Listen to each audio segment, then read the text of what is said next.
Hola, hola mi gente, welcome back to my channel. I am XOJo. Today we're gonna go over my top reads of 2022. I'm gonna go 5, 4, 3, 2, 1. So stick around so you can see my top read of 2022. Starting at 5. Before switching over to the tech field, I did a lot of social work and I really wasn't reading as much anymore. My caseload was so heavy, I just didn't have time to read all these dark books because if you've noticed in my past videos, I like a lot of dark storytelling. Yeah. Thankfully, switching fields gave me some time to read again, and it did take some time to get back into that reading zone. And the very first book of this year to get me back into reading, because it was my first binge read of the year where I just couldn't stop, I had to know what was gonna happen next, and I woke up my hunger to read more, was actually The Ballad of Songbirds and Snakes. This is the prequel to The Hunger Games, and I know a lot of people have their opinions about it, but this to me was an amazing read. I freaking loved it. If you haven't read or watched the movies, The Hunger Games, it's a dystopian novel about children that are picked and sent to fight for their lives. The winner basically gets food for life and ends up in a better neighborhood than they would when they were living in the slums. It's a really messed up book because children are killing children, but it's commentary on how the wealthy can look away and don't really give them a second thought. It's a really dark book, but it's really good. And so this is the prequel to that book, because in The Hunger Games, we have President Snow, who basically orchestrates the Hunger Games. He's like the top villain of all time. He embodies everything the capital, which is the wealthy part in the Hunger Games, is, which is just wealth and power and no care for any other community but their own. So this prequel is all about President Snow. Why is he the way he is? How he came to power? What happened in his childhood to make him into this monster, basically? And the number one critique I saw with this book is like, people were upset that President Snow is also evil in this book. I'm sorry, but you know President Snow is this evil character in the Hunger Games. I don't know why people expected this to be a redemptive story when this book literally happens decades before the Hunger Games, but whatever. I really liked it. You get to find out why he hates Katniss in the Hunger Games so much, why he hates all the songs, why he hates the Mockingjay symbol, which is the symbol of the rebellion in the Hunger Games. You also get insight on the first war that happened before the rebellion in the Hunger Games and why Snow is so hell-bent on bringing peace to all these districts in the Hunger Games. You get to find out more about his trauma with all of the wars that happened during his time and his family, and just basically what a messed up character he is. One of my favorite characters here is actually his first and only love interest, Lucy Gray. In this book, we look at the 10th Hunger Games. In this Hunger Games, they chose to get mentors from the college, so Snow gets picked as a mentor because he's a student still in this book. He ends up getting the tribute from District 12, which he absolutely loathes because no winner comes from 12. They're super weak and the poorest of the poor, so he's really unhappy about it because he wants to look good and he wants to win a scholarship. He's still trying to look like he's wealthy, but his family is completely broke from losing all of their money in the first war. As soon as he sees Lucy on TV when she gets picked, he becomes enchanted and possessive of her. Here we start to see how the Hunger Games as we know it in the original book comes to be. I was just so enwrapped in this story. I thought Susan Collins actually did a much better job writing in this book. I mean, authors just get better over time. Their writing changes so much. Like right from the first page, it really sucked me in. I also think it's because we know more about this world, so she didn't have to do a ton of world building, but she still had to set up the capital for what it is post-war. It's so soon after the war. They had so many bombings. They had so many people lost. I really recommend it. It might still upset you so much because in the end, Snow is still Snow. This is literally his origin villain story and how he became this awful president of the capital and of all the districts. So of course the ending is going to be frustrating. Right after finishing this book, I had to watch The Hunger Games again. There is a movie that's gonna come out. Cast is already set for this movie. I am so excited to see it because I think it's one of the better book to movie adaptations I've seen. So I'm really excited to see the prequel. This definitely made it in my top 2022 reads because it also got me back into reading. Number 4, The First to Die at the End. So this is actually the prequel to They Both Die at the End by Adam Silvera. In this world, there's an app called Deathcast, and it's more of an urban fantasy. So it's set in our modern world, and these stories take place in New York City. Deathcast is an app that calls you the day you're gonna die. So from midnight to 3 a.m., they're making phone calls to deckers. Those are the people that are gonna die within 24 hours.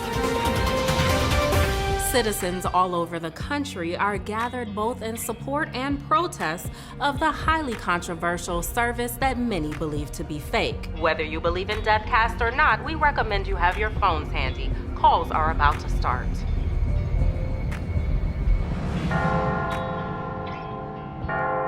They tell you you're gonna die that day. They don't know how. They never reveal how they know, and they can't tell you the exact time. They just know that day is your final day. The whole point of having Deathcast is so people don't have to be surprised by their end day. Some people sign up for Deathcast because they wanna know if they're gonna die if they go skiing that day, or if they go on a huge bungee jumping trip or something like that. Other people just wanna know. It really poses the question, like, would you sign up for this app? Like, would you wanna know what your final day is, or would you, like me, be so paranoid by that phone call that I'm just like never leaving the house and I'm just scared all day that I'm gonna die? And they both die at the end. They do indeed die at the end, okay? It's no spoiler. Adam Silvera is very open about it. It's in the title. He doesn't quote unquote give a cheap cop out last minute, so they are happily ever after. They both die at the end. The whole point Adam Silvera is making in writing these stories is that you should really live your day like it's your last. You should really think about all the fights you're having with people around you that you love. You should really consider, is this how I want to leave things behind if I were to die today? So he really poses a lot of really big, interesting questions, and the app is supposed to do that as well. It's supposed to give deckers a final chance to get their affairs in order, do what they have to do so that they don't end up dying with regret. So this is the very first launch of that app. So we go all the way back. I think this takes place in 2016. I know it's post 9/11 because one of the characters actually lost their family on 9/11 in this book. In this book, we have a character who gets the very first phone call from Deathcast.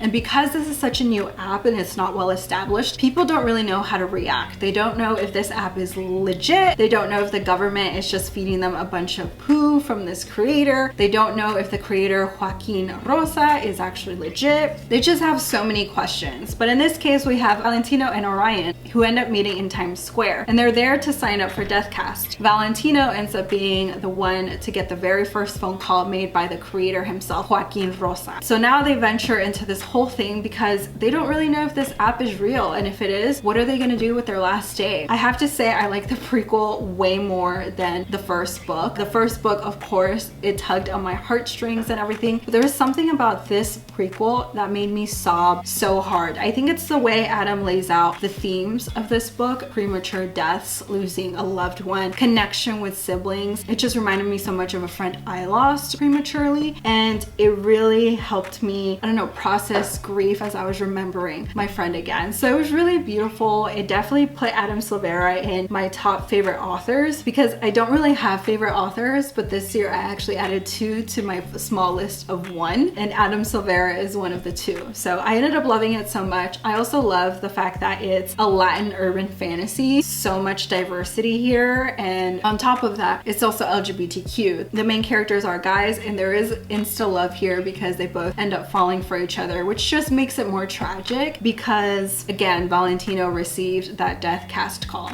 At the author event, Adam did say that he had a song picked out for this book, but he refused to put it in the book because he knew it would spoil the ending for us. He did offer to write it in the back of our book for us if we wanted, and I said yes, absolutely yes, I want to know. So he did write the song for me. If you want to know the song that pairs with this book, feel free to DM me or comment below. I will be more than happy to share this with you because I just think anything else that adds to the world is really great, and I just want to know. And I haven't seen him announce this on Instagram or anything like that, so I'm more than happy to share that with you. My next 2 are actually my top 2022 releases, and one of them is The Sunbearer Trials by Aiden Thomas. So I mentioned that Adam Silvera is one of the authors that got into my favorite author list. Aiden Thomas is the other one. This year was really the year I found out how good it feels to be represented. I've mentioned in previous videos that although there's nothing wrong with reading characters that are all white, I just never really experienced Latin fantasy before. When I was growing up, we didn't really have a lot of Latin fantasy. All the MCs I read were white, all the characters' families were white, and I still thoroughly enjoyed the fantasy. I mean, I'm still here. So I had no problem with it, and I still loved it so much. But I had no idea just how significant it is to read something that feels like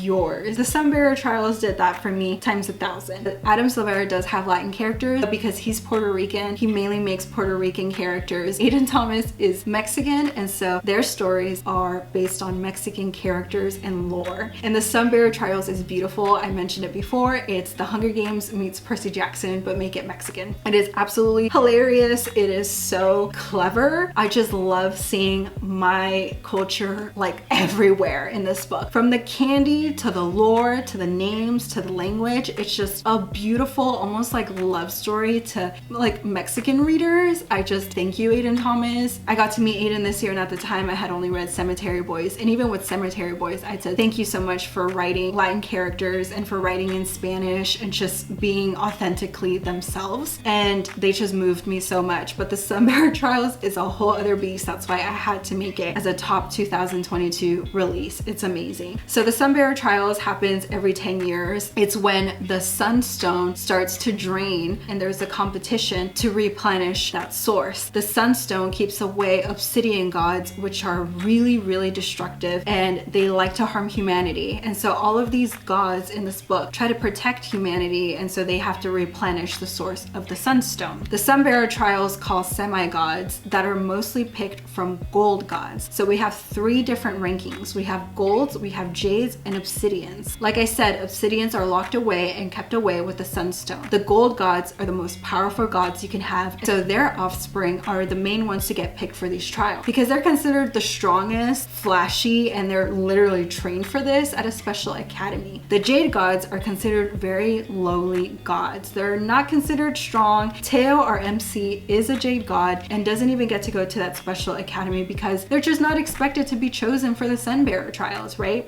The loser of the Sunbearer Trials ends up having the honor of sacrificing their life so that they could replenish the sunstones and keep the obsidian gods away for another 10 years. Except this year, not only was Trejo a semi-jade god picked, but so was his cousin Gio, who is another jade god. So we have all these other gold semi-gods, but we also have 2 jade semi-gods. And so Trejo's only mission is to survive and rank in the top, so he's not dead last and, you know, gets sacrificed, but also keep his cousin alive. So right away, it sounds incredible because you have this huge tournament, you have this really awful prejudice against jade gods, you have this unbalance of powers, you have these obsidian gods that we don't really know that much of except lore that Aiden Thomas writes in the beginning of how all these gods came to be and who the main powerful gods are. One of my favorite things about this book is actually how much they talk about candy. Growing up, I freaking loved candy, and I know most kids love candy, but like to this date, my mom still can't believe how much I loved candy. And when I finally had purchasing power, I just went all out on candy. I just love how this book has so much Mexican candy. There's a certain candy that's really popular here that when I first read it, I had to do a double take. Like, did Aiden really mention Chupa Chus? Like, that's the name of this lollipop, Chupa Chus. Did Aiden really write Chupa Chus here? And then later on, they also wrote like mazapan and pulpurindos and all of these things. And I was just like, there's no way. I wanted to cry. I think even talking about it with you right now, I want to cry because I've just never seen my childhood written in an urban fantasy before. I've never seen it in a book like this where it was on the shelf in YA fantasy in this beautiful hardcover book in this amazing tournament story. I've never read my favorite candy as a young kid, and so it just moved me. It's probably gonna move me now. It sounds so crazy to hear like she's really crying over candy. It's like I'm crying over the representation here, to feel like I'm so seen and like I can comfortably flow into this world. And that's the thing about representation, and I've said this time and time again, you don't realize how important representation is until it impacts you and you finally get it. Every single time I get a new source of representation, it just moves me. The last time I felt this way was when I finally got my first Latina professor in college. I went my 4 years without seeing any Latin professors. I still enjoyed my education so much, but again, I didn't realize what a difference it made in my education until I had a Latina professor teaching and showing us research that really related to my experience. And I just thought,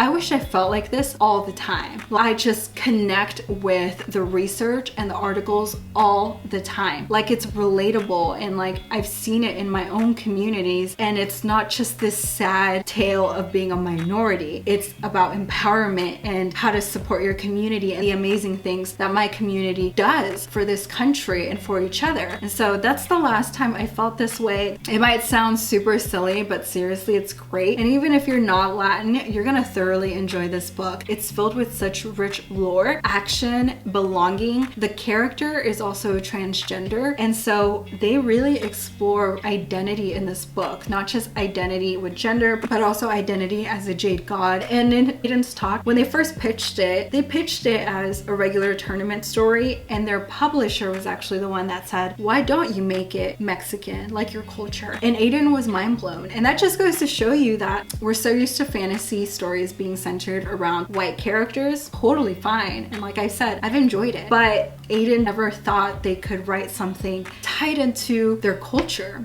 Just like it blew Aiden's mind, it also blew my mind that I could read this mesh of Percy Jackson and the Hunger Games, but make it Mexican story. My other top 2022 release, because I just can't pick one because I'm so bad at that, is actually Babel and the Necessity of Violence. I've heard some people pronounce this like Babel, so I don't know. I just see it and it looks like Babel, so I'm just gonna say Babel, okay? Wow, what a story. Some of you have seen my copy on Bookstagram and have asked what this book is and where I got it. This is Babel, but it's the Fairy Loot edition. It has this beautiful spine. I did a whole video on it in my special edition unboxing if you want to check that out. Babel is an incredible story with very, very important but intense themes. This is an adult fantasy that focuses completely on colonialism and how violence is necessary when you're trying to make a change in the world. I don't know how to even begin with this book, but the book focuses on Robin Swift, whose family died in Canton. A professor from London comes and takes Robin away. So his name is actually not Robin. The professor quickly told him that no one's going to take him seriously if he keeps a Chinese name, so he needs to pick an English proper name if he wants to be taken seriously in their world. And so he ends up picking Robin Swift. He is taken to London, where he is taught Greek, Latin, and continues his lessons on Mandarin, because the professor expects him to go to Oxford and study at Babel, which is what this tower is. At Oxford, they have this prestigious cohort that focuses all on translation. And the reason they do this is because this world functions on a magical element found in silver bars. So these silver bars are what helps trains move, agriculture produce, the military, just everything that functions in English-speaking world is from silver bars. And so these silver bars have very specific translations that not everyone can make. On one side, you have one word. On the other side, you have the other word. When a person who lives, breathes, thinks,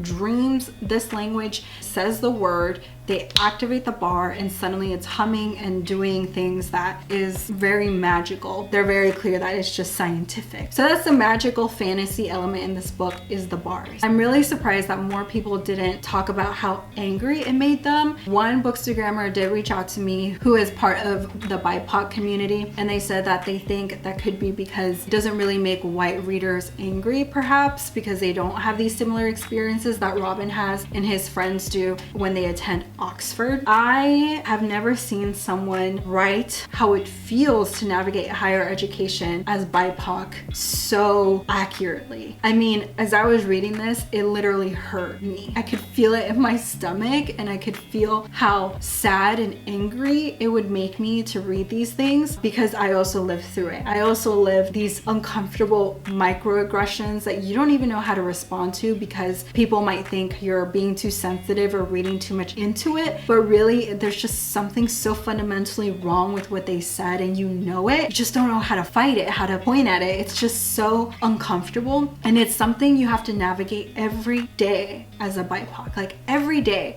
whether it's from a professor, from a worker, from a TA, or like from your fellow colleagues you just don't feel like you belong in higher education even though you've put in the work. And it's really not far-fetched. I remember during my time in university, there was a really huge scandal in Stanford, which is a very prestigious college, of students sending a black student, and the only black student in their classroom, that the only reason she got in was because she was a minority. Not her merits, not how hard she worked, but because she was black, and that was it. And Robin gets this as well. I mean, there are students that come up to him and his group that are made up of mainly people of color, and they're told the only reason they got in was because they want to diversify the student body at Babel, and that's the only reason they got in. So again, overlooking that they know these things, they worked hard for this, they are there. And one of the top lines Robin uses is, "We are men at Oxford, we're not men of Oxford." So they don't really belong there, even though they are in this most prestigious academy you could ever go to. The rest of it is just Robin really wondering why he hates Oxford, but he also wants their approval. Why does he feel bitter towards students around him that mistreat him, but he also wants in? It's just this really inner fight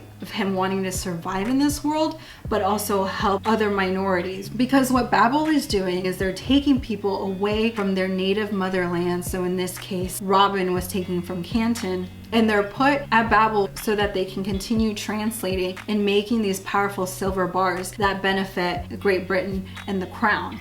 But they never share any of these bars with any other country. So China doesn't get any. Haiti, which one of the characters advocates for, doesn't get any benefit either. Like, none of these countries get a benefit, but they definitely take away their talent, and they put these students to work so that they can create more powerful silver bars. Robin runs into the secret society that steals silver bars and gives it to certain people. They provide these bars for rebellion, and Robin is really torn between stealing from the place where he's very comfortable. He gets a really great stipend. He never goes hungry. It's the most prestigious academic tower in all of Oxford, so he gets a lot of hype. He just also doesn't belong, and he does get a lot of weird comments. But I don't know how the author was able to write such an accurate depiction of feeling so uncomfortable in these high places and feeling so mad at the way BIPOC is treated, but also not being able to combat that in the moment. It's just so weird. Such a top read for me. Definitely pissed me off so much in the beginning of the book. There was a really controversial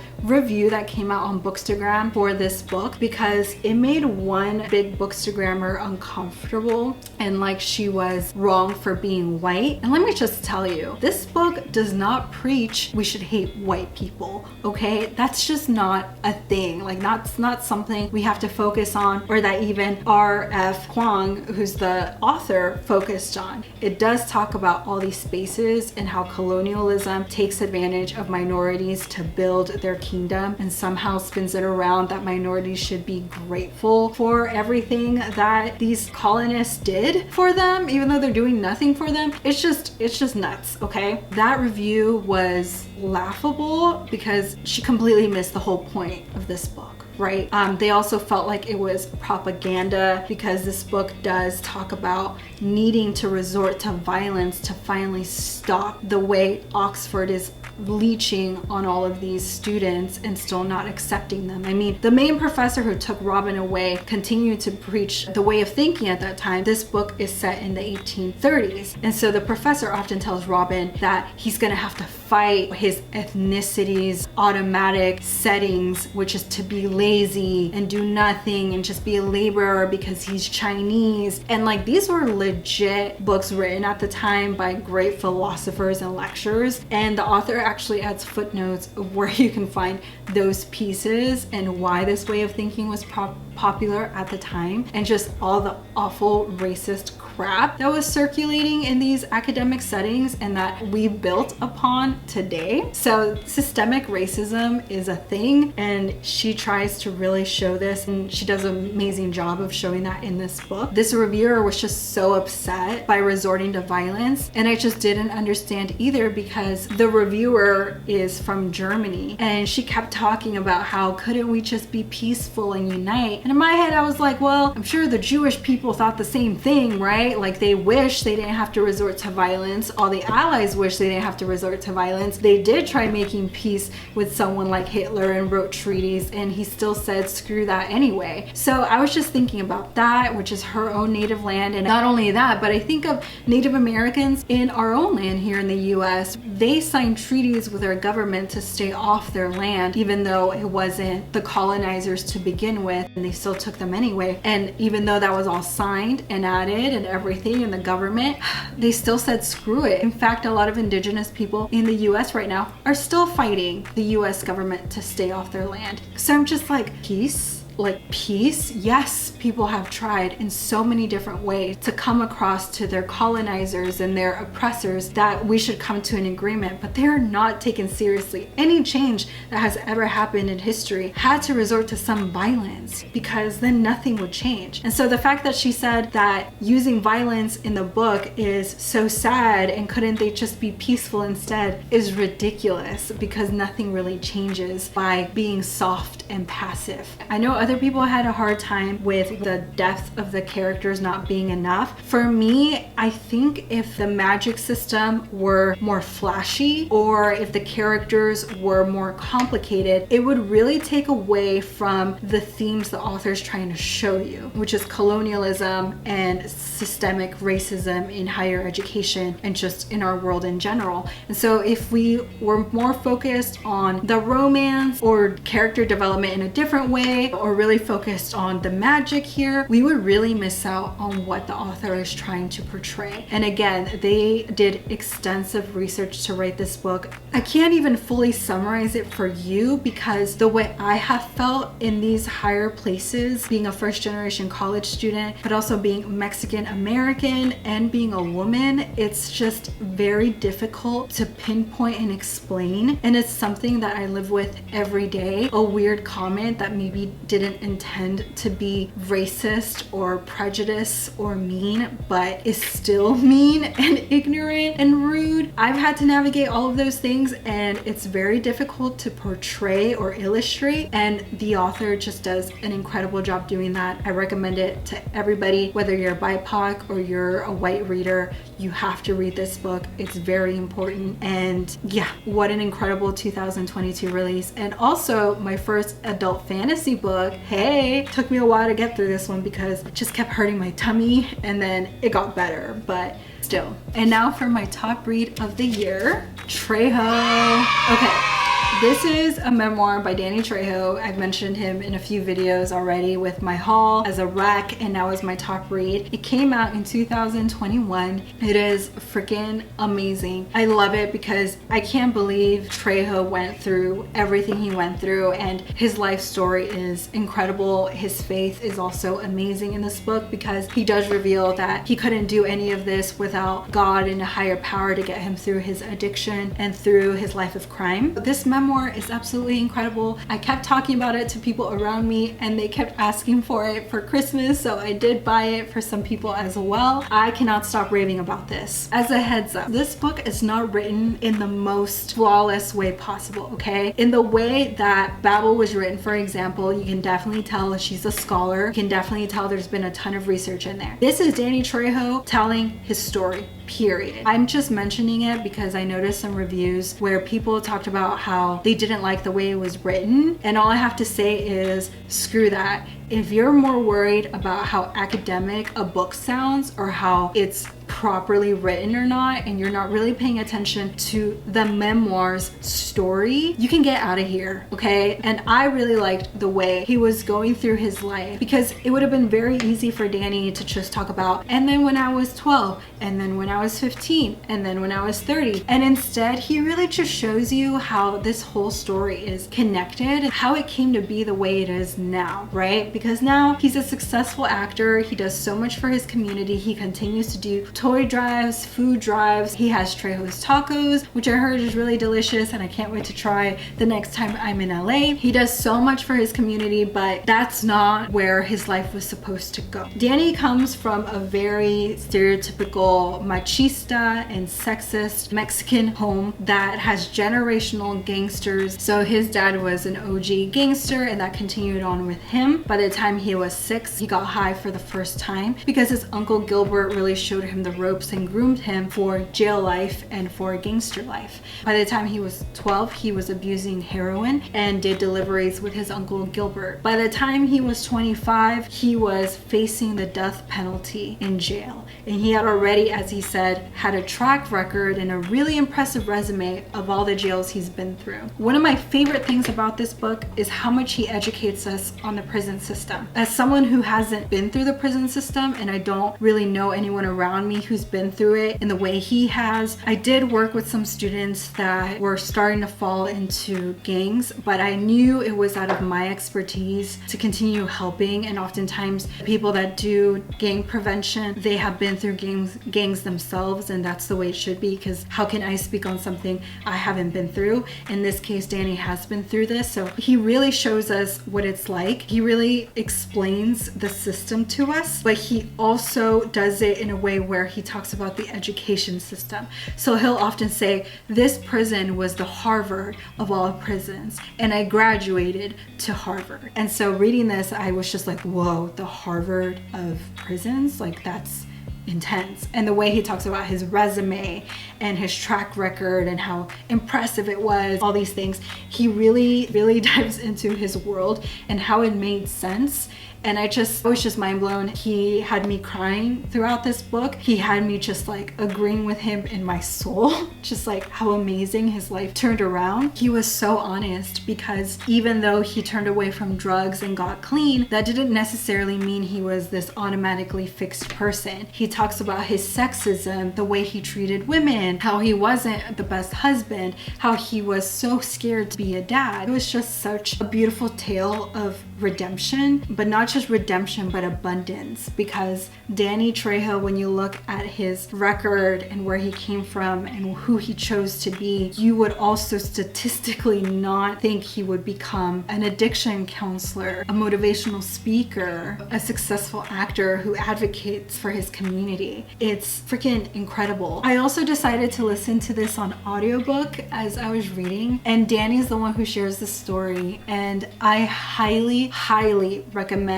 you listen to this in audiobook as well, or only, because the way Danny reads it, he just laughs along the way too. Like this old man remembering his times and still being able to laugh about it, or also kind of choke up a little bit. I love when the author really shares the story, because you're hearing it the way they intended it to be heard, to be told. The audiobook also has a final tale by Donald Logue, who is one of his co-workers and also one of his mentees. And the story Donald shares at the end in the audiobook is not in the book, sadly. This one does have an excerpt from him, but there's an extra one in the audiobook that talks about how this book came to be, and an extra story that I just found really beautiful. So you also get that in the audiobook. The other piece that really moved me in this book was the fact that his children also fell into a life of addiction, and how much he struggled with that, because he's a recovery counselor. He runs these facilities, and yet his own family, his own children are in the streets, and he doesn't know whether he's gonna get that call one day that his children died or not. He's just heartbroken. He feels like this failure, because how is it possible that he helped all these strangers but he can't help his own kids?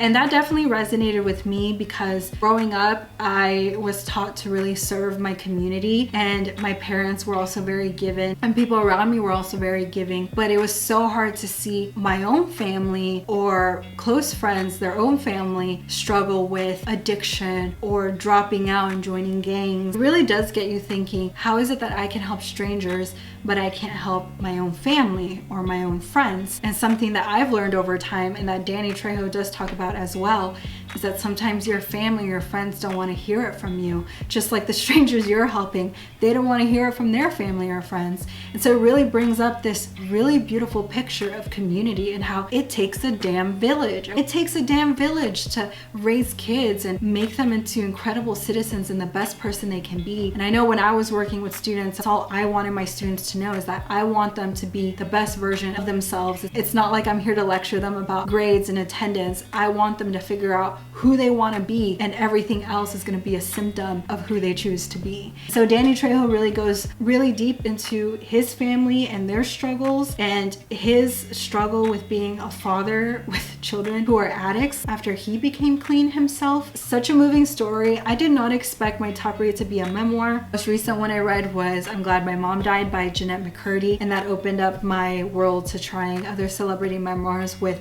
a story, not just the gossip, because I don't care about celebrity gossip. I want to hear someone's story, and Trejo is freaking incredible. So you definitely need to read this book. I absolutely loved it. My top read of all time of this year. If this is your third video or maybe your first video and you're enjoying the content, please subscribe if you're not already subscribed, like and comment. All of those things really help out this channel. Thank you so much for watching. I hope you have an amazing holiday. I hope you are gifted all the books that you really want, and I'll see you in the next video. Bye!